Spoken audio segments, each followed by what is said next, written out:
Bobby Wagner had spoken to the team earlier today about moments and opportunities, and I thought he was absolutely spot on because there were moments and there were opportunities. And so this one stings badly.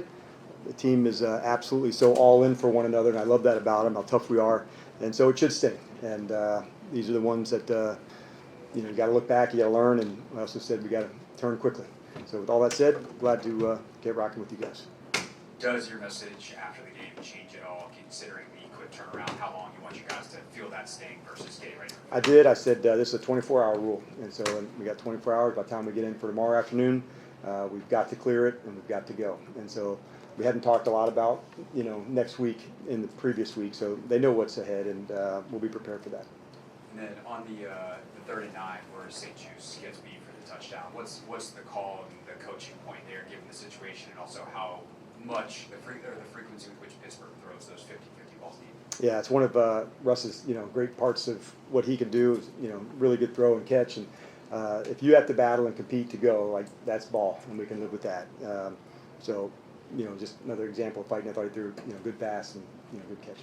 And we got to turn back into it, but nothing that was unusual about the call or any of that. Obviously, Pittsburgh is a really good defense, but what were they doing successfully to kind of maybe take the passing game out of the rhythm? Thought, honestly, John, in the run game, they also had some really good run-throughs. I thought linebackers were aggressive and tackling and caused some of the negative plays to put us into some longer downs for 3rd down. So I thought that was one thing. As far as disguises and zones and that to go, they're driven so much by their rush, so they had some pressures, which maybe they had added a few more. And when they added some players back into the mix, I certainly felt their energy and defensive style come into life. You've been high in a lot of things with this team all along, but did you learn anything today, even in the game like this, the way it went? I said I love what they stand for one another. And I don't know if I learned that, John, but it was confirmed again. And so I was hurting for them. The locker room's hurting. But there's also these lessons that we have to apply to know that we do have to learn from them and go on. And this just happens to be that lesson comes back quickly as we get into our next game. For Johnny Newton, I mean, obviously they wasn't the sole mistake in the game, but coming off that one at the end of the game, what is your message to him? Just get his confidence up and especially going into it. Yes. That's a scenario on that one where we call it, do they even have a play up, to work the cadence?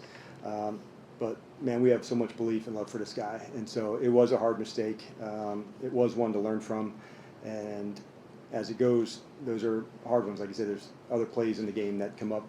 That one just, happened to showcase it more at the end. And, for sure, this is the type of player that is hurting from it and going to learn from it. And then the defense as a whole, they had some really huge plays, but also some costly mistakes. And what is the key to just finding some consistency there, you think? Well, I love that we were able to get the ball. We thought that was going to be one of the real margins in this game. So the interception by Jeremy and then the fumble recovery with the forced fumble by Quinn, I thought those were kind of the plays within the game that we thought would be game-changing ones. Let's give credit to Pittsburgh too offensively. They've got some real weapons in their space too. So we knew it was going to be a really hard fight. But I thought defensively, especially early on 3rd downs, made some good stops. So I was very pleased with that. Injuries are always part of the situation, but you guys had a few coming in, then some more in the game. I guess how did that affect you guys, and then what was the situation with Andrew before the game? With Andrew, sure.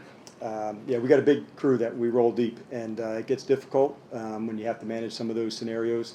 And so for Andrew, his shoulder just wasn't quite up to being where it needs to be to have the confidence to go play at the level we can. So I think you've seen that example from Adam and I and the team that we're going to make the best decisions for the player first, and that was the case to here. And so we'll see what that looks like this week, Ben, for him. It does give opportunities and moments for others. With Cornelius being down as well, kind of moves into Trent into that spot. So we'll see what it looks like for this week, and same thing with Brian.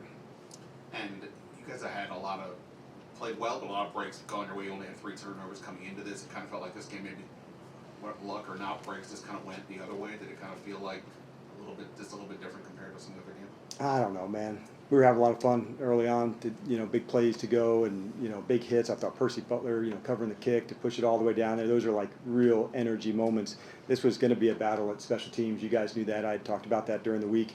Field position, the ball, the tackling, those were all going to be at hand. So I love the energy that the guys bring. They're tough, and we're going to continue to grow. And I think we got a lot more under the hood.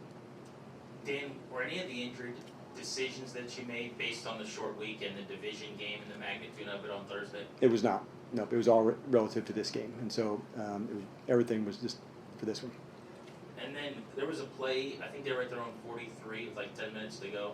Looked like when Harris got hurt before the 4th and 1, he may have fumbled on top of the pile. You were talking to the refs during the stoppage. Yep. Did you look at challenging that? Or We did, yep, and there just wasn't a clear enough one to go. Was he down by contact, blowed, and so that's where it came down to, and I'd asked them that.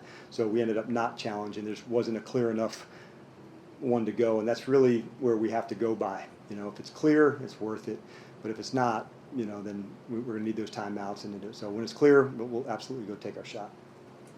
Coach, I know it's just 1 point, but do you think, and you said you have to continue to learn from this, do you think this was any kind of fair measure of where your team is and where they want to be? I would hope that the missed opportunities are the lesson to apply, because I thought, you know, it was just maybe a little uncharacteristic. I thought maybe a few drops, maybe a few plays that weren't quite like us. I love that we were in this kind of fight. These are the kind of ones that you need to build some resilience and some resolve. But we are establishing that kind of toughness and identity that we want to be about. But as far as a measurement, I knew this was going to be a tough game. Knew they were coming off their bye. We were coming into it. They played well. They've had some changes with Russ at QB, and so they've really been effective running the ball, you know, over the last 3 weeks. So that was one that we knew we had to stand up and make some plays. So it played out probably like I thought in terms of how they would go attack, but the missed opportunities on this one stings the most. Let's take 3 more. The 2 games that Peter Robson missed, lately, obviously against very good NFC North defenses, Ravens and Steelers here. Are you surprised by the drop-off in run production just because your starting running back wasn't there? Or are you hoping for more from them? Yeah, these guys had played run game well, and so I knew that it was going to be some tough sledding on some downs, and you still have to stick to those for the play pass to come around. So once we got into, I thought it took all the way into the second quarter, that 17-play drive to get it and then get the ball again to go in. I felt like that's where we could shift it, and that's where we could go. But we'll dig in, take a hard look at it. He's certainly a factor, the size, you know, what he can bring downhill. So we're hoping, you know, that turn has been made, you know, heading into this week. But I'll have a better sense for as we get closer to the game. Coach, Lamade Zacchaeus muffed a couple punts early on. What did you tell him after those, and what went into the decision to keep him out there on subsequent returns?